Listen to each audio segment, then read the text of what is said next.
ഇന്നും മാങ്ങ കൊണ്ടുള്ള റെസിപ്പിയാണ് കേട്ടോ. അപ്പോൾ ഞാനിത് സീസൺ കഴിയും മുമ്പേ ഉണ്ടാക്കാമെന്ന് വിചാരിച്ചു. അപ്പോൾ ഇത് പച്ചടിക്ക് വേണ്ടിയാണ് കേട്ടോ. നാടൻ പഴുത്ത മാങ്ങ കൊണ്ടുള്ള ഒരു മധുരപ്പച്ചടി. നാടൻ മാങ്ങയാണ് ഇതേപോലെ നമുക്ക് കറി ഉണ്ടാക്കാൻ നല്ലത്. നമ്മൾ കടയിൽ നിന്നൊക്കെ വാങ്ങിക്കുന്ന പുറത്തുനിന്ന് വരുന്ന മാങ്ങ അത്രയ്ക്കൊരു ടേസ്റ്റ് കാണണമെന്നില്ല. ഇതിനാണെങ്കിൽ ചെറിയ പുളിയും ഉണ്ട്, കൂടെ നല്ല മധുരവുമാണ്. അപ്പോൾ ഇങ്ങനത്തെ മാങ്ങ എടുക്കാൻ നോക്കുക.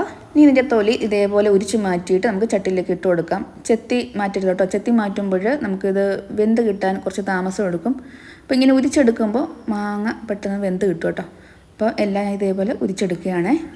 അപ്പോൾ ഞാനിവിടെ ഒരു 7-8 മാങ്ങ ഉരിച്ചെടുത്ത് വെച്ചിട്ടുണ്ട്. ഇനി ഇതിലേക്ക് 1 സ്പൂൺ മുളക് പൊടി, 1/2 സ്പൂണ് മഞ്ഞൾപ്പൊടി, പിന്നെ ആവശ്യത്തിനുള്ള ഉപ്പും, എന്നിട്ട് വേവാൻ ആവശ്യമുള്ള വെള്ളവും കൂടെ ചേർത്ത് കൊടുക്കാം. അപ്പോൾ മാങ്ങയ്ക്ക് നല്ല വേവുള്ളതായതുകൊണ്ട് നല്ല രീതിയിൽ തന്നെ വെള്ളം ഒഴിച്ചു കൊടുക്കണം. നന്നായിട്ട് വേവിച്ചെടുക്കണം. ഇതിൻ്റെ ഫ്ലഷ് ഈ മാങ്ങാണ്ടിൽ നിന്ന് വേറിട്ട് കിട്ടണം. ആ രീതിയിൽ നമുക്കിത് വേവിച്ചെടുക്കാം.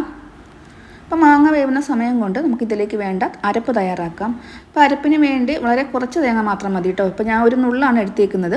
ഒരു നുള്ളെന്ന് വെച്ചാൽ നമ്മൾ നുള്ളി എടുക്കുന്ന ആ ഒരു അളവിലാണ് എടുത്തേക്കുന്നത്. പിന്നെ അതിലേക്ക് 1/4 ടീസ്പൂൺ അളവിൽ കടുകും, പിന്നെ 1/4 ടീസ്പൂണ് നമ്മുടെ ചെറിയ ജീരകം ഉണ്ടല്ലോ അതും കൂടെ ചേർത്ത് 2 ഉണക്കമുളകും കൂടെ ചേർത്തിട്ട് ആവശ്യത്തിന് വെള്ളവും ചേർത്ത് നന്നായിട്ടിത് അരച്ചെടുക്കാം. വെള്ളം കുറച്ച് ചേർത്ത് അരയ്ക്കുള്ളൂ, എന്നാലേ നന്നായിട്ട് അരഞ്ഞിട്ടത്തുള്ളൂ കേട്ടോ.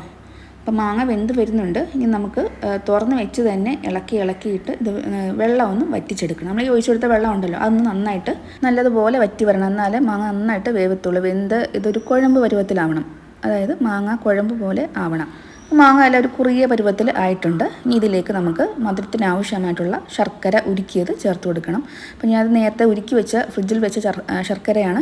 അപ്പോൾ ഇത് അങ്ങനെ അങ്ങ് ചേർക്കരുത്, മണ്ണ് കാണും. അപ്പം അരിച്ച് വേണം ചേർത്ത് കൊടുക്കുക കേട്ടോ. അപ്പം ഞാൻ ഇത് അരിച്ച് ഫ്രിഡ്ജിൽ സൂക്ഷിച്ച് വെച്ചതാണ്. അപ്പോൾ അത് 2 തവിയാണ് ഒഴിച്ച് കൊടുത്തത്. അപ്പോൾ നിങ്ങൾക്ക് മധുരം എത്ര ആവശ്യമാണോ അത്രയും ചേർത്ത് കൊടുക്കാം. ഒരുപാട് മധുരം വേണ്ടല്ലോ, മാങ്ങയ്ക്ക് മധുരമുണ്ട്, അതുകൊണ്ട് 2 തവി തന്നെ ധാരാളമാണ് കേട്ടോ. ഇത് കറക്റ്റ് അളവാണ്. ഇനി ഇത് നന്നായിട്ട് ഇളക്കി കൊടുക്കുക. ശർക്കരയിലെ വെള്ളം കാണും, ആ വെള്ളം ഒന്ന് വറ്റിച്ചെടുക്കുക കേട്ടോ.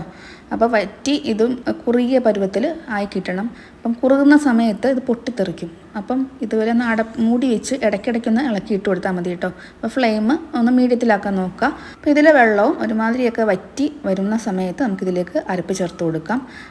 അരപ്പും കൂടെ ചേർത്ത് നന്നായിട്ട് ഇത് യോജിപ്പിച്ച് അത് ഒരു 5 മിനിറ്റും കൂടെ ഒന്ന് തിളപ്പിച്ചെടുത്താൽ മതി കേട്ടോ. ഇതേപോലെ മാങ്ങ ഒരുപാട് കിട്ടുന്ന സമയത്ത് ശർക്കരയിൽ ഇതേപോലെ മാങ്ങ വരട്ടി വെച്ചിരുന്നാൽ തേങ്ങ ചേർക്കരുത്. തേങ്ങ ചേർക്കാതെ നന്നായിട്ട് വരട്ടി വെള്ളം എല്ലാം വറ്റിച്ച് വരട്ടി എടുത്ത് ഫ്രിഡ്ജിൽ വെച്ചിരുന്നാൽ നമുക്ക് ഇടയ്ക്കിടയ്ക്ക് ഇതേപോലെ പച്ചടി ഉണ്ടാക്കാൻ എടുക്കാം കേട്ടോ.